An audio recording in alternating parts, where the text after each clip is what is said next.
Hello friends, कैसे हैं आप लोग। तो जैसा हमारा एक टेलीग्राम पे चैनल है, सबको मालूम है, डीसी सर इंग्लिश करके, उसमें कल रात में मैंने एक ओपिनियन पोल दिया था। मैं ये जानना चाहता था कि मैं वीडियो तो बना रहा हूँ, लेकिन ऐसा कौन सा वीडियो है जो आप ज़्यादा चाहते हैं, मेरी तरफ से ज़्यादा सपोर्ट चाहते हैं कि सर इस पर ज़्यादा फ्रीक्वेंटली वीडियो बनाया करिए। ठीक है, तो मैंने देखा वैसे तो कम लोगों ने ओपिनियन पोल में आंसर दिया है, लेकिन जिन्होंने भी दिया है मैंने देखा उसमें लगभग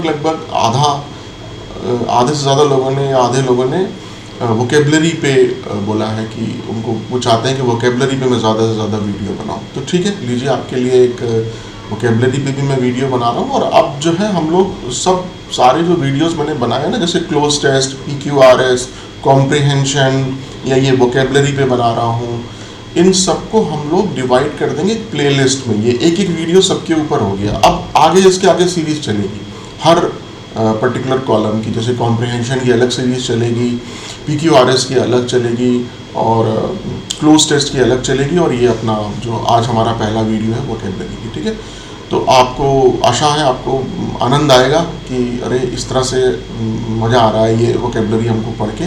तो मैं सिर्फ आपसे एक बात कहना चाहता हूँ कि जब भी आप वोकेबलरी पढ़ें तो ज़्यादातर जैसे स्टूडेंट की कंप्लेन होती है कि सर हम कुछ 20-30 वर्ड याद करते हैं, फिर आगे बढ़ते हैं तो पीछे के भूल जाते हैं। तो उसमें वो इसलिए भूलते हैं क्योंकि आप किसी भी वर्ड के जो एंटोनिम्स सिनोनिम्स हैं उनको याद करते रहते हैं। तो आपको बार बार उनके एंटोनिम सिनोनिम याद नहीं करने हैं, बल्कि आपको वर्ड का मीनिंग समझना है, उसका हिंदी में मीनिंग ज़रूर समझना है, जैसे मैं क्लास में भी कहता हूँ, तभी आपका माइंड उसको एक्सेप्ट करेगा।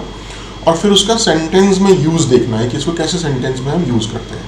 तो अगर आपको एक पर्टिकुलर वर्ड का मीनिंग अच्छी तरीके से दिमाग में बैठ गया तो फिर, और आपने उसको बीच बीच में कभी जैसे आपको टाइम मिला, आप कहीं भी बैठे हैं, कहीं गाड़ी से जा रहे हैं, ई-रिक्शा से जा रहे हैं, तो आपने उसको बैठ के एक बार फ़ोन पे ही वो रिवाइज कर लिया। ठीक है, जो भी आपने नोट्स बनाए ये वीडियो देख के, तो आप उसको नहीं भूलेंगे। ठीक है, चलिए शुरुआत करते हैं हम अपने पहले वोकेबलरी की क्लास के लिए। तो ये हमारे वर्ड्स हैं, और ये सारे के सारे वर्ड्स जो हैं वो प्रीवियस ईयर से लिए गए हैं, और वो प्रीवियस ईयर भी पिछले 2 सालों के ही हैं। ठीक है, जितने भी वर्ड्स मैं आज आपको पढ़ा रहा हूँ उसमें से कोई भी वर्ड ऐसा नहीं है जो अभी पिछले सालों में ना पूछा गया हो। ठीक, तो मैं ये आपसे जब ये कह रहा था कि आप एंटोनिम्स सिनोनिम्स करके मत याद करिए। जैसे फॉर एग्जांपल एक वर्ड है लेज़र। ठीक है, ये वर्ड है लेज़र। अब इस लेज़र का अगर आप सिनोनिम याद करें तो आप कहेंगे इसका एक सिनोनिम होता है रेस्ट। ठीक, तो आप ऐसे मत याद करिए इसको, आप जैसे मैं आपको पढ़ा रहा हूँ उस तरीके से आप इसको समझिए पहले तो। ठीक है, तो लेज़र का मतलब क्या होता है? लेजर का मतलब होता है खाली समय। ठीक, फुर्सत या खाली समय। अच्छा, इंग्लिश में से कैसे बोलेंगे कि ऐसा टाइम जब आप कोई काम ना कर रहे हो या कोई और ड्यूटी ना कर रहे हो, the time when you are not working और डूइंग अदर ड्यूटी। इसको हम सेंटेंस में यूज करें तो कैसे यूज करेंगे? What do you do in your leisure time? तुम अपने खाली समय में क्या करते हो? ठीक है, तो ये हमारा एक वर्ड हो गया लेजर। इसी तरीके से सेकंड वर्ड है बेबल। बेबल का मतलब क्या होता है? बेबल का मतलब होता है, जैसे हम लोग कहते हैं जब कोई बक कर रहा है या कोई बड़बड़ा रहा है, कोई नींद में बड़बड़ाता है। ठीक है, तो बेबल का मतलब होता है बड़बड़ाहट या बड़बड़ाना या बक करना, मतलब जल्दी या भ्रमित या बहुत उत्साहित या मूर्खतापूर्ण तरीके से बात करना, जल्दी। ठीक है, उसे हम बोलते हैं बेबल। तो अगर हम इंग्लिश में बात देखें तो क्या लिखा है? टू टॉक और से something in a quick, confused, excited और सिली वे। ठीक है, इसको यूज कैसे करेंगे सेंटेंस में? She was babbling something about her ring being stolen. वो कुछ बड़बड़ कर रही थी कि उसकी अंगूठी खो गई है। About her ring being stolen. ठीक है, तो बैबलिंग मतलब बकबक करना या बड़बड़ाहट या जल्दी में मूर्खतापूर्ण तरीके से बात करना। क्लियर? चलिए, थर्ड वर्ड है इनकोहेट। इनकोहेट का मतलब क्या होता है कि हाल ही में या आंशिक रूप से या जो पूरी तरीके से विकसित नहीं हो पाया है या जो स्पष्ट नहीं है।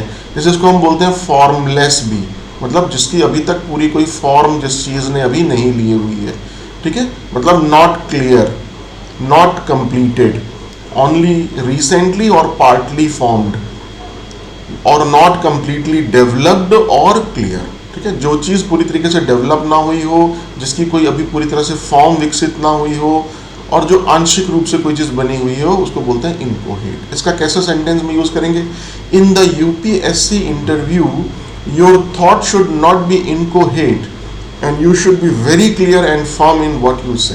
तो जब आप यूपीएससी का इंटरव्यू दें तो आपके जो थॉट्स हैं वो इनकोहेट नहीं होने चाहिए, मतलब आपके थॉट्स ऐसे नहीं होने चाहिए जो बिल्कुल पूरी तरीके से विकसित ना हो। जैसे उसने किसी भी इंटरव्यूअर ने किसी भी पर्टिकुलर चीज़ के बारे में आपसे पूछा, अगर आपसे पूछा है सपोज ग्लोबल वार्मिंग के बारे में, तो ग्लोबल वार्मिंग के बारे में आपकी जानकारी जो है वो आंशिक रूप से ना हो, अच्छी जानकारी हो। तो you should be very clear and firm in what you से। आपको जितनी भी नॉलेज है, आपको वो नॉलेज आपकी बहुत, आप क्लियरली कम्युनिकेट करें उसको और बहुत ही दृढ़ रहें वो आप क्या कह रहे हैं। ठीक है, तो इनकोहेट का मतलब होता है फॉर्मलेस, ऐसी कोई चीज़ जो पूरी तरीके से भी डेवलप नहीं हुई हो। उसके बाद नेक्स्ट है कंटेम्प्ट। कंटेम्प्ट का मतलब होता है अवमानना, किसी चीज़ की को रिस्पेक्ट ना देना। ठीक है, किसी चीज़ को या किसी व्यक्ति को रिस्पेक्ट ना देना, उसको बोलते हैं कंटेम्प्ट। तो कंटेम्प्ट का मतलब होता है अवमानना, नो रिस्पेक्ट फॉर समवन और समथिंग। इसका कैसे यूज़ करेंगे कंटेम्प्ट का? The criminal shows utter contempt for authority and is virtually uncontrollable. तो जो वो क्रिमिनल था उसने, अटर का मतलब होता है कि, अटर का मतलब होता है बहुत ज़्यादा। ठीक है, इसकी हिंदी क्या होती है? चरम, चरम सीमा। तो अटर का मतलब होता है बहुत ज़्यादा, या तो क्रिमिनल जो है उसने बहुत ज़्यादा अवमानना की अथॉरिटी की, एंड इज़ वेरी की एंड इज़ वर्चुअली अनकंट्रोलेबल, और वो लगभग बेकाबू हो गया है। ठीक है, तो कंटेम्प्ट का मतलब किसी चीज़ को रिस्पेक्ट ना देना या किसी चीज़ की बात ना मानना, उसको बोलते हैं अवमानना। ठीक, उसके बाद नेक्स्ट हमारा फिफ्थ जो वर्ड है वो है क्यूपिडिटी। क्यूपिडिटी का मतलब होता है लालसा, कुछ पाने की, कुछ धन पाने की या किसी चीज़ को पाने की तीव्र भावना, उसको बोलते हैं cupidity. A strong feeling of wanting to have something, एक ऐसी फीलिंग कि हमें कुछ मिल जाए। ठीक है, स्पेशली मनी और पोजीशन। ये स्पेशली भावना कैसी हो? पैसा, कुछ धन या कुछ संपत्ति पाने की जो हमारी भावना है, कुछ लालसा है, उसको बोलते हैं क्यूपिडिटी। ठीक, his cupidity made him enter the abandoned gold mine despite the obvious dangers. उसकी जो लालसा थी कुछ धन या संपत्ति पाने की, उसने उसको मजबूर किया कि वो जो अबेंडेंड मतलब छोड़ी हुई, कोई छोड़ा हुआ पुराना गोल्ड माइन, मतलब जो सोने की खान है, उसके अंदर जाने के लिए, डिस्पाइट मतलब इसके बावजूद भी कि उसमें ऑब्वियस खतरे थे, ऑब्वियस डेंजर्स थे। ठीक है, तो क्यूपिडिटी मतलब लालसा, कुछ धन या संपत्ति पाने की कुछ विशेष चाहत। ठीक है, चलिए आइए आते हैं हम अपने सिक्स्थ वर्ड पे। सिक्स्थ वर्ड है सॉर्सरी। सॉर्सरी का मतलब होता है जादू टोना। ठीक है, सॉर्सरी का मतलब होता है जादू टोना। A type of magic that is used specially to harm someone और मेक थिंग्स हैपन। एक ऐसा जादू का टाइप जो कि स्पेशली कैसे यूज़ किया जाता है? टू हार्म समवन, किसी को क्षति पहुंचाने के लिए, किसी को कष्ट पहुंचाने के लिए, और मेक समथिंग हैपन, और कुछ करने के लिए, कुछ घटित हो जाए ये करने के लिए, उसको बोलते हैं सॉर्सरी। ठीक है, it seems that some people still believe in sorcery and black magic. ऐसा लगता है कि कुछ लोग अभी भी जादू टोना और काला जादू में विश्वास रखते हैं। ये हो गया मतलब सॉर्सरी। सॉर्सरी का मतलब जादू टोना, ब्लैक मैजिक। ठीक, चलिए अब हम आते हैं अपना सेवेंथ वर्ड पे। सेवेंथ वर्ड है स्नीयर। स्नीयर है उपहास, किसी का मजाक उड़ाना, उपहास उड़ाना, वो क्या होता है? स्नीयर। टू टॉक अबाउट और लुक एट समवन और something in an unkind way that shows you do not respect और अप्रूव ऑफ हिम और हर और इट। ठीक है, मतलब किसी व्यक्ति के बारे में या किसी वस्तु के बारे में इस तरीके से देखना या बात करना कि जैसे वो शो ये करता कि तो आप उसकी रिस्पेक्ट नहीं करते हैं या आप उसको अनुमोदित नहीं करते हैं। प्रूफ मतलब अनुमोदित करना। ठीक है, उसी को बोलते हैं उपहास उड़ाना। You may sneer but a lot of people like this kind of music. तो सपोज आपको कोई ऐसा कोई म्यूज़िक सुनाता है, सपोज़ वो कोई म्यूज़िक हुआ जो पुराने टाइम का हो, ठीक है, कोई ऐसी गज़ल हुई या कोई शास्त्रीय संगीत हुआ और आप उसका उपहास उड़ाएं, तो उसमें लिखा यू मे स्नीयर, तुम उपहास उड़ा सकते हो, but a lot of people, लेकिन बहुत सारे लोग इस तरह का म्यूज़िक पसंद करते हैं, but lot of people like this kind of music. ठीक है, चलिए अब हम आते हैं अपना 8th नंबर पे। तो मैं दोबारा आपको बता दूं कि ये सारे के सारे वर्ड एसएससी के क्वेश्चन के एग्जाम्स में आए हुए हैं। सीजीएल जैसे फॉर एग्जांपल शुरू के जो 2-3 ये वर्ड थे, ये सब के सब सीएचएसएल में आए हुए हैं। ठीक है, रिसेंटली ये भी सीएचएसएल का है, ये भी सीएचएसएल का है, ये भी सीएचएसएल का है, और उसके बाद जो है ये सारे वर्ड सीजीएल के हैं। ठीक, चलिए अगला वर्ड है इंसॉल्वेंट। ये हम बहुत यूज़ करते हैं। इंसॉल्वेंट का मतलब होता है दिवालिया होना। ठीक है, not having enough money to pay debts, pay salaries etcetera. आपके पास इतना पैसा नहीं है कि आप किसी अपने कर्ज उतार सकें या किसी को अपने जो एम्प्लॉयज़ हैं या उनको तनख्वाह दे सकें, ठीक है, सैलरी दे सकें। तो इंसॉल्वेंट का मतलब दिवालिया होना। The jet Airways finally was declared insolvent by the court. जो जेट एयरवेज एक फेमस एयरलाइंस थी, वो फाइनली उसको कोर्ट द्वारा इंसॉल्वेंट डिक्लेयर कर दिया गया, दिवालिया डिक्लेयर कर दिया गया कोर्ट द्वारा। किसको? जेट एयरवेज को। तो इंसॉल्वेंट मतलब होता है दिवालिया होना। ठीक है, नेक्स्ट है प्लेसिड। प्लेसिड का मतलब होता है शांत और सौम्य, काम और रिलैक्स्ड, काम या रिलैक्स्ड, शांत या सौम्य होना होता है Placid. She was a very Placid child who slept all night and hardly ever cried. जब वो बच्ची थी तो वो बहुत ही प्लेसिड चाइल्ड थी, मतलब बहुत ही काम एंड रिलैक्स्ड, बहुत ही शांत और सौम्य बच्ची थी वो, क्योंकि वो रात भर सोती रहती थी और किसी को और रोती नहीं थी। ठीक है, चलिए अगला है हमारा वर्ड, 10th वर्ड है क्लैंडेस्टाइन। क्लैंडेस्टाइन का मतलब होता है समथिंग सीक्रेट या समथिंग अंडर कवर। ठीक है, क्लैंडेस्टाइन की हिंदी होती है गुप्त, मतलब या गुप्त तरीके से कोई कार्य हुआ था, उसको बोलते हैं क्लैंडेस्टाइन वर्क। ठीक है, प्लान्ड और डन इन सीक्रेट, जिस चीज़ की प्लानिंग की गई हो या जो कोई कार्य बहुत सीक्रेटली किया गया हो तो हम उसको बोलते हैं क्लैंडेस्टाइन, सीक्रेट या अंडर कवर। ठीक है, अजीत दोवल। अजीत दोवल आपको मालूम है हमारे प्रेजेंट में एनएसए हैं, नेशनल सिक्योरिटी एडवाइज़र। हमारी प्रेजेंट में जो सरकार है उसके एनएसए हैं। तो अजीत दोवल जो अभी एनएसए हैं वो पहले रॉ में काम करते थे और वो एक जासूस थे या अंडर कवर एजेंट थे। तो Ajit Doval undertook several clandestine operations for रॉ इन पाकिस्तान। हमारी जो सीक्रेट एजेंसी है हमारी कंट्री की, जिसका नाम है research and analysis wing raw, उसकी तरफ से वो पाकिस्तान में कई साल रहे और उन्होंने बहुत सारे क्लैंडेस्टाइन ऑपरेशंस करे, वहाँ बहुत सारे गुप्त काम किए, गुप्त कार्य किए और बहुत गुप्त तरीके से वहाँ रहे। तो क्लैंडेस्टाइन का मतलब होता है गुप्त। ठीक है, जैसे मैंने पहले कहा ये सारे के सारे क्वेश्चन एसएससी के हम लोग कर रहे हैं। चलिए आइए आते हैं हम अपने 11th क्वेश्चन पे, 11th वर्ड पे। अगला हमारा वर्ड है वो है स्टर्न। स्टर्न का मतलब होता है कड़ा, कठोर, गंभीर, या किसी चीज़ में जब आप अस्वीकृति देते हैं बड़े कड़े तरीके से या कड़े तरीके से रिप्लाई करते हैं किसी को, तो हम बोलते हैं he gave me a stern reply, उसने बहुत मुझे कड़ी रिप्लाई दी, या उससे मतलब ही समझ में आता है कि उसने मेरे कार्य को या मेरी बात को अस्वीकृत कर दिया। तो स्टर्न का मतलब बहुत कड़ाई से या कठोर या गंभीर। ठीक है, फर्म, स्ट्रिक्ट, सिवियर और शोइंग डिसअप्रूवल। शोइंग डिसअप्रूवल मतलब आपका उसने अप्रूवल नहीं किया, उसने अप्रूव नहीं किया, उसको बोलते हैं stern. Journalist received a stern warning not to go anywhere near the battleship. तो जर्नलिस्ट जो है उनको एक बहुत कड़ी, बहुत कठोर वार्निंग दी गई कि आप जहां लड़ाई हो रही है यानी जहां बैटलशिप है उसके आसपास मत जाएं। ठीक है, तो स्टर्न वार्निंग का मतलब बहुत गंभीर, बहुत कड़ी, बहुत कठोर वार्निंग देना। तो स्टर्न का मतलब क्या हुआ? कड़ा, कठोर, गंभीर, अस्वीकृति। ठीक है, very firm, very strict, very severe. उसके बाद हमारा अगला वर्ड है कोलोसल। कोलोसल का मतलब होता है कोई बहुत बड़ी चीज हो। ठीक है,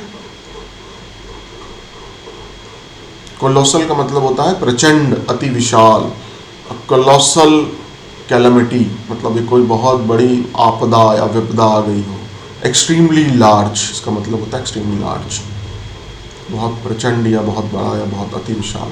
आई wanted to buy a house in Lucknow, मैं लखनऊ में घर खरीदना चाहता था। But they were asking a colossal amount of money for the house, but वो घर के लिए एक बहुत बड़ा अमाउंट मांग रहे थे, यानी जो घर मैं खरीदना चाहता था उसके लिए बहुत बड़ी राशि या बहुत बड़ा अमाउंट मांग रहे थे। तो कोलोसल अमाउंट मतलब बहुत बड़ा अमाउंट, बहुत बड़ी राशि, यानी दूसरे शब्दों में हम क्या कहेंगे कि वो घर बहुत महंगा था। ठीक है, तो कोलोसल मतलब कोई चीज़ बहुत जब ज़्यादा बड़ी होती है तो हम बोलते हैं कोलोसल। फ्रेजाइल, फ्रेजाइल तो हम सबको मालूम है, कोई चीज़ जो टूटने फूटने वाली होती है, जैसे हम बोलते हैं ना कि दिस थिंग इज़ फ्रेजाइल, ये चीज़ बहुत टूटने फूटने वाली है। तो फ्रेजाइल का मतलब होता है नाजुक या कोई चीज़ टूटने फूटने वाला, या फ्रेजाइल का यूज़ हम किसी व्यक्ति या उसके इमोशंस के बारे में भी कहते हैं कि he is emotionally fragile. Emotionally fragile का मतलब बहुत ही ज़्यादा संवेदनशील है, उसको कोई चीज़ बहुत ज़्यादा जल्दी बुरी लग जाती है या अच्छी लग जाती है। ईजिली डैमेज्ड, कोई चीज़ जो बहुत जल्दी डैमेज हो जाए, बहुत जल्दी ख़राब हो जाए, और ब्रोकन सेंस, और या बहुत जल्दी टूट जाए, या उसको हम फ्रेजाइल का एक मतलब बहुत ज़्यादा हाईली सेंसिटिव, बल्कि साथ में आप लगा लीजिए हाईली सेंसिटिव, कोई चीज़ जो हाईली सेंसिटिव होती है उसको बोलते हैं fragile. Since he lost his mother, जब से उसकी मदर की मृत्यु हुई है, he is in an emotionally fragile state of mind, वो एक बहुत ही संवेदनशील मानसिक अवस्था से गुजर रहा है या है। ठीक, तो फ्रेजाइल का मतलब कोई चीज़ टूटने फूटने वाली या कोई चीज़ नाजुक। कोई अगर बॉक्स आपने देखा होगा, उस बॉक्स के अंदर अगर कोई कांच का सामान होता है, उसके अंदर आप ऊपर बाहर देखें तो उसके ऊपर लिखा होता है फ्रेजाइल हैंडल विद केयर, मतलब ये चीज़ जो उसके मतलब क्या होता है कि आप इसको उठा रहे हैं तो आप इसको ध्यान से उठाइए, ये फ्रेजाइल है, इसके अंदर का जो सामान है टूटने फूटने वाला सामान है। ठीक, चलिए। रिसीड, रिसीड का मतलब होता है किसी चीज़ का पीछे जाना या कम होना। ठीक है, किसी चीज़ का पीछे जाना या कम होना, उसको बोलते हैं recede. To move further away into the distance और टू बिकम लेस क्लियर और लेस ब्राइट, किसी चीज़ का दूर जाना और या उसका कम साफ होना या कम चमकदार होना, उसको भी हम बोलते हैं रिसीड। ठीक, she expect to go home again when the flood waters recede, वो आशा करती है कि वो अपने घर जाएगी दोबारा जब बाढ़ का पानी, फ्लड वाटर्स मतलब बाढ़ का पानी रिसीड हो जाएगा, मतलब बाढ़ का पानी जब कम हो जाएगा तो वो आशा करती है वो दोबारा अपने घर जाएगी। ठीक है, तो रिसीड का मतलब होता है पीछे जाना या कम होना। जैसे हम लोग बोलते हैं रिसीडिंग हेयर लाइन, किसी व्यक्ति की, ज़्यादातर लोगों की जो उम्र के साथ बाल जो है उनके आगे से कम हो जाते हैं, तो हम बोलते हैं he this person has a receding hair line, तो मतलब इसके जो बाल हैं वो माथे के पास से या आगे से कम हो गए। ठीक है, पीछे होना, पीछे जाना किसी चीज़ का या कम होना इज रिसीड। अगला है ट्रांजिएंट। ट्रांजिएंट का मतलब होता है क्षणिक, क्षणिक मतलब बहुत कम समय के लिए जो हो, या इसका जो इसको कह सकते हैं नॉट परमानेंट, जो चीज़ परमानेंट ना हो उसको हम बोलते हैं ट्रांजिएंट। जैसे lasting for only a short time, कोई चीज़ ऐसी जो बहुत कम समय के लिए हो, उसको हम बोलते हैं ट्रांजिएंट, नॉट परमानेंट, जो परमानेंट ना हो। ठीक है, तो ट्रांजिएंट मतलब क्षणिक या ऐसी कोई चीज़ जो परमानेंट ना हो। जैसे एग्जाम्पल क्या हुआ, Lucknow has a large transient population, मतलब लखनऊ में ऐसे बहुत सारे लोग रहते हैं जो परमानेंटली लखनऊ के वासी नहीं हैं। ठीक है, जैसे फॉर एग्जांपल अभी जब होली चल रही थी तो मैं एक दिन कपूरथला से गुजरा तो मैंने देखा अरे कपूरथला में तो बिल्कुल भीड़ नहीं है। तो क्यों? क्योंकि ज़्यादातर जो हमारे कपूरथला का जो एरिया है वो बाहर से आए हुए स्टूडेंट्स रह रहे हैं, एज अ पीजी या कोचिंग में पढ़ते हैं। तो जब होली या दिवाली या कोई बड़ा त्यौहार आता है तो सब अपने अपने घर चले जाते हैं, गांव चले जाते हैं, अपने अपने शहर चले जाते हैं। तो हम क्या कह सकते हैं कि लखनऊ के अंदर जो बहुत बड़ी पॉपुलेशन है वो परमानेंट रहने वाली नहीं है कि उनका अपना परमानेंट यहाँ का घर हो। ठीक है, एक और वर्ड का यूज़ करते हैं, after surgery the weakness was transient. Surgery के बाद जो कमज़ोरी थी उसके अंदर वो बहुत क्षणिक थी, ट्रांजिएंट थी, क्योंकि वो बीमारी से उठा था। And soon I was feeling strong again, और जल्द ही मैं और ज़्यादा मजबूत महसूस करने लगा या ताकतवर महसूस करने लगा। ठीक है, after surgery the weakness was transient. Surgery के बाद मेरे अंदर जो वीकनेस थी वो क्षणिक थी और जल्द ही मैं ज़्यादा मजबूत फील करने लगा। ठीक है, तो दैट इज़ ट्रांजिएंट। चलिए अगला हम वर्ड देखते हैं, 16th नंबर वर्ड है ये। ठीक है, टोटल हम 20 वर्ड करेंगे आज, क्लियर। और ये सारे के सारे 20 वर्ड हमारे एसएससी में या तो सीएचएसएल में या सीजीएल में पूछे गए। ठीक है, चलिए तो अगला वर्ड है हमारा बिनाइन। बिनाइन वर्ड का मतलब होता है सौम्य, सुखद। ठीक है, या कोई चीज़ ऐसी जो हार्म ना पहुंचाती है, उसको बोलते हैं हार्मलेस। ऐसी चीज़ जो नुकसान ना पहुंचाए उसको बोलते हैं, या इसको बोलते हैं सौम्य, प्लेजेंट, सुखद। तो प्लेजेंट, काइंड, और अगर इसको आप मेडिकल टर्म में यूज़ करें, डॉक्टर के टर्म में यूज़ करें, कोई आप रिपोर्ट पढ़ रहे हो वहाँ लिखा हो बिनाइन, तो उसका मतलब होता है ऐसी चीज़ जो कि हार्मलेस है, जो कि नुकसान नहीं पहुँचा रही है। ठीक है, तो बिनाइन का मतलब क्या हो गया, सौम्य या सुखद या प्लेजेंट या काइंड या हार्मलेस। जैसे my students are normally a more benign audience.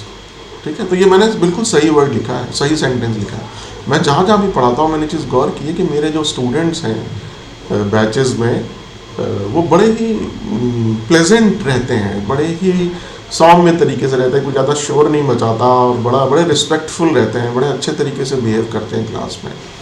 तो my students are normally a more benign audience, मतलब मेरे जो स्टूडेंट्स हैं वो नॉर्मली क्या हैं, बड़े सौम्य ऑडियंस हैं, बड़े सौम्य तरीके से वो रहते हैं। जो ऑडियंस है मतलब जो क्लास के अंदर ऑडियंस है जो सुनते हैं। ठीक है, तो अगर इसको मैंने बोला कि अगर इसका मेडिकल टर्म में यूज़ कर रहे हैं तो उसका मतलब क्या होता है कि हम बोलेंगे कि द ट्यूमर इज़ बिनाइन। तो अगर किसी के कोई ट्यूमर हो गया और वो ट्यूमर को टेस्ट के लिए गया, वो ट्यूमर, तो जब उसकी रिपोर्ट आई उसमें लिखा है द ट्यूमर इज़ बिनाइन, इसका मतलब वो ट्यूमर कैंसेरियस नहीं है, उसके अंदर कैंसर नहीं है, वो हार्मलेस है। तो मेडिकल टर्म में ट्यूमर का मतलब होता है नॉट हार्मफुल। ठीक है, चलिए तो हमारा अगला वर्ड है फीबल। फीबल का मतलब होता है कमज़ोर, weak, without energy, without any strength या शक्तिहीन। ठीक है, वीक, विदाउट एनर्जी, स्ट्रेंथ और विदाउट एनी पावर, इसको बोलते हैं फीबल। तो इसका हम लोग सेंटेंस में कैसे यूज़ करेंगे, opposition party's preparation seems to be very feeble in comparison to that of ruling party। तो अगर आज की डेट में देखिए, अब लोकसभा चुनाव हमारे आने वाले हैं, एक है हमारी जो पार्टी जो कि हमारी सत्ताधारी पार्टी है, ठीक है, जिसकी गवर्नमेंट चल रही है, और एक है opposition party, main opposition party या सारी अपोजिशन पार्टी ने मिला के कोई दल बनाया है या एक फॉर्म क्रिएट किया है। तो जो ये सेंटेंस ये कहना क्या चाह रहा है कि जो अपोजिशन पार्टी की जो प्रिपरेशन है चुनाव के लिए, वो प्रतीत होती है बहुत ही वेरी फीबल, बहुत ही कमज़ोर या बहुत ही शक्तिहीन प्रतीत होती है इन कंपैरिजन टू, तुलना में किसकी, जो रूलिंग पार्टी है जिसकी सरकार चल रही है उसकी तुलना में जो अपोजिशन पार्टी की प्रिपरेशन है वो बहुत ही कमज़ोर या शक्तिहीन प्रतीत होती है। ठीक है, तो फीबल का मतलब हो गया कमज़ोर या शक्तिहीन। ठीक है, अगला वर्ड है कंपैशनेट। कंपैशनेट वर्ड बना है कंपैशन से। कंपैशन का मतलब होता है दया, तो कंपैशनेट मतलब हो गया दयालु या सहानुभूतिशील। ठीक है, ही इज़ अ कंपैशनेट पर्सन, मतलब वो एक दयालु व्यक्ति है या सहानुभूतिशील व्यक्ति है। फीलिंग और showing sympathy and wanting to help, मतलब कोई सिंपैथी शो करना, सहानुभूति शो करना, और वांटिंग टू हेल्प मतलब कि कोई व्यक्ति सहायता अगर करना चाह रहा है तो हम बोलेंगे he is a compassionate person. Feeling और showing sympathy and wanting to help. इसका सेंटेंस क्या होगा, द जज released the old man on bail on compassionate ground. तो जो जज था उसने जो वृद्ध व्यक्ति था, बूढ़ा व्यक्ति था, उसको बेल दे दी, जमानत दे दी। क्यों? On compassionate ground. ठीक है, ऑन दयालुता का जो ग्राउंड था, दयालुता का जो आधार था, उसके आधार पर उसने, जज ने जो बूढ़े व्यक्ति को बेल दे दी। ठीक है, चलिए, तो कंपैशनेट का मतलब हो गया दयालु और सहानुभूतिशील। अगला वर्ड है रेंसिड। रेंसिड का मतलब होता है कोई चीज़ बासा होना, कोई चीज़ ताज़ा ना होना, या ताज़ा ना होने के कारण उसमें से कोई दुर्गंध आना या कोई टेस्ट ना होना। ठीक है, तो रेंसिड का मतलब कोई सी चीज़ का बासा होना। टेस्टिंग और स्मेलिंग अनप्लेजेंट। ठीक है, अनप्लेजेंट मतलब अप्रिय, because of not being fresh. तो किसी चीज़ का में ऐसा टेस्ट या ऐसा स्मेल आना जो कि अप्रिय हो, मतलब दुर्गंध आना। क्यों? क्योंकि वो चीज़ फ्रेश नहीं है। सेंटेंस में कैसे यूज करेंगे? The oil went rancid because it was overly used. जो ऑयल था, तेल था, वो बासा हो गया या उसमें से दुर्गंध आने लगी। क्यों? क्योंकि इट वॉज ओवरली यूज्ड, क्योंकि उसको बार बार यूज़ किया गया था। आप देखा होगा ना आपने कि सड़क पे कुछ ठेले ऐसे लगे होते हैं जिनमें स्ट्रीट जो शॉप्स होती हैं उसमें ऐसा तेल वो लोग यूज़ करते हैं, इसको बार बार वो लोग यूज़ करते हैं, तो वो ख़राब हो जाता है। ठीक है, उसमें से दुर्गंध आने लगती है। तो रेंसिड मतलब बासा होना। ठीक है, रेंसिड मिल्क मतलब स्पॉइल्ड मिल्क या ख़राब मिल्क या बासा मिल्क या ऐसा मिल्क जो ख़राब हो गया हो। ठीक है, तो रेंसिड मतलब बासा। लास्ट हमारा आज का वर्ड है टिमिड। टिमिड का मतलब होता है डरपोक या कायर। ठीक है, शाई, nervous, without much confidence, easily frightened. ये फ्राइटेंड मतलब डरा हुआ। तो जो चीज़ बहुत जल्दी डर जाए तो हम बोलते हैं वो चीज़ टिमिड है। ठीक है, my dog is a little timid. मेरा जो डॉग है वो क्या है? थोड़ा सा डरपोक है, स्पेशली अराउंड अदर डॉग्स। विशेषतः जब उसके आसपास और भी डॉग्स होते हैं तो वो बहुत टिमिड हो जाता है, बहुत डरपोक हो जाता है। ठीक है, तो टिमिड का मतलब डरपोक होना या कायर होना। ठीक है, चलिए, तो आशा है आपको ये जो भी हमने आज वर्ड सीखे हैं एक बार और रिवाइज कर लेते हैं। Ledger, babel, inchoate, contempt, cupidity, sorcery, sneer, insolvent, placid, clandestine, stern, colossal, fragile, receipt, transient, benign, feeble, compassionate और रेंसिड, और लास्ट में टिमिड। तो आशा है ये हमारे टोटल 20 वर्ड आप समझ गए होंगे। हमने वर्ड्स को का हिंदी में मीनिंग समझ लिया, हमने वर्ड्स का इंग्लिश में मीनिंग समझ लिया, हमने उसके सेंटेंस में उसको यूज़ करके देख लिया। तो ये सही तरीका है हमारा वोकैबुलरी करने का। तो इसी तरीके से अब आप देखेंगे मैं वन वर्ड सब्स्टिट्यूशन के वीडियोस भी लाऊंगा आपके लिए। मैं लाऊंगा आपके लिए इडियम्स एंड फ्रेजेस के वीडियोस भी। ठीक है, तो चलिए, आशा करते हैं कि आपको ये जो हमारा वोकैबुलरी का पहला वीडियो है ये पसंद आया होगा। और मैं आशा ही कर सकता हूँ, क्योंकि मुझे ये मालूम नहीं पड़ता कि आप लोगों को ये जो मैं वीडियो बना रहा हूँ या जो ये मैं मेहनत कर रहा हूँ ये आपको पसंद आ रही है कि नहीं आ रही। ठीक है, क्योंकि आप लोग लाइक नहीं करते, आप लोग कमेंट नहीं करते, और अब तो मैंने मेरे ख्याल से 6-7 वीडियो बना दिए। अब तो आपको एक आइडिया लग जाना चाहिए कि आपको मेरे पढ़ाने का ढंग पसंद आ रहा है कि नहीं। अगर नहीं पसंद आ रहा तो उसको डिसलाइक कर दीजिए, कि या नीचे कमेंट करिए, स्पेशली कमेंट करके बताइए कि सर अगर आप इसके बजाय ऐसे कर दें तो बहुत अच्छा रहेगा। जैसे मैं एक्सपेक्ट कर रहा था कि आप लोगों में से जिन लोगों ने वीडियो देखा है आप खुद ही नीचे कमेंट करके बोलेंगे सर एक वीडियो वोकैबुलरी पे भी बना दीजिए, सर ज़्यादातर वीडियो वोकैबुलरी पे बनाया करिए या इडियम्स एंड फ्रेजेस पे बनाइए।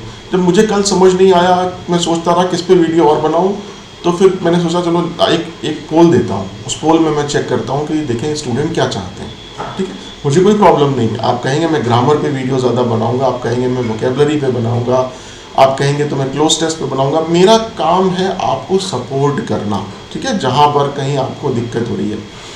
और अगर मुझे लगा, सबसे मेन बात है कि अगर मुझे लगा कि कमेंट्स आ रहे हैं, लाइक हो रहा है, लाइक हो रहे हैं वीडियो, और व्यूज़ अच्छे आ रहे हैं इसके ऊपर, मतलब जो मेरी मेहनत है वो सफल हो रही है, तो मैं एक पूरी सीरीज़ बना दूंगा। मैं आपसे वायदा ये करता हूँ कि जैसे अगर हमने आज 20 वर्ड किए, ठीक है, अगर आपको ये मेरा पढ़ाने का तरीका समझ में आ रहा, आपको लगा कि हाँ मैंने नोट्स बना लिए हैं और ये वीडियो पहली बार मैंने 1x पे देखा, अगली बार अब मैं 2-3 बार 1.5x पे देख लूँगा और मुझे ये वर्ड याद होंगे इस तरीके से और मैं सीख लूँगा इन वर्ड्स को, तो मैं आपसे ये वादा करता हूँ कि मैं इस तरह के वीडियो रोज़ ही बनाना शुरू कर दूँगा कि एवरी डे 20, मतलब संडे को छोड़ के हर दिन 20, या हफ्ते में 3 दिन से शुरू करेंगे, let's say Tuesday, Thursday, Saturday 20-20 word. इसी तरीके से देखिए मेरे पास एक्सेल शीट है और उसमें मेरे पास सारा मटेरियल है। अगर जो आपको मैंने ये पावर पॉइंट दिखाया था, अगर मैं आपको दिखाऊं तो इसमें बहुत सारे पेजेस हैं, सब बने हुए हैं और सब इसी तरीके से मैं आपको पढ़ा सकता हूं। बट मुझे ये समझ में आना चाहिए कि हाँ आपको ये चीज़ पसंद आ रही है, जो कोई व्यक्ति मेहनत कर रहा है, तो मुझे थोड़ा सा आपकी तरफ से इनकरेजमेंट चाहिए। अगर मुझे लगेगा कि आपको वीडियोस मेरे पसंद आ रहे हैं, मुझे दिखाई पड़ेगा कि हाँ लोग लाइक कर रहे हैं, लोग कमेंट कर रहे हैं, और कमेंट में अगर आपको समझ नहीं, आपको ऐसा लगता है कि बहुत बेकार पढ़ा रहे हैं, वो भी कमेंट करिए। आप बोलिए कि सर ये समझ नहीं आ रहा, इस तरीके से आप इस तरीके से पढ़ाइए तो ज़्यादा अच्छा होगा, ठीक है। तो आपकी जो भी इच्छा है उसको कमेंट करिए, उस कमेंट में डालिए, और मैं एक अपने टेलीग्राम का लिंक इस वीडियो के नीचे शेयर कर देता हूँ। आप उसको देख उस टेलीग्राम लिंक को ज्वाइन करिए, और उसके बाद हम कोशिश करेंगे कि कॉम्प्रिहेंशन की, क्लोज टेस्ट की, इडियम्स एंड फ्रेजेस की, वोकेबलरी की, PQRS की, सबकी हम अपनी एक सीरीज़ बना दें, ठीक है, एक प्लेलिस्ट बना दें, और लगातार हम उसके ऊपर हर हफ्ते कुछ ना कुछ वीडियो डालते हैं सिलेबस के अनुसार, ठीक है। चलिए, थैंक यू सो मच कि आप मेरे साथ बने रहे। आशा है आपने आज के वीडियो से कुछ सीखा होगा, और मैं आपसे वादा करता हूँ कि अगर मुझे ऐसा प्रतीत हुआ, ऐसा लगा कि आपको ये मेरा पढ़ाने का ढंग पसंद आ रहा है, तो हम इसको रेगुलर 20 वर्ड्स डेली या 20 वर्ड्स 3 बार एक हफ्ते में ऐसा हम शुरू कर देंगे, ठीक है। Thank you so much.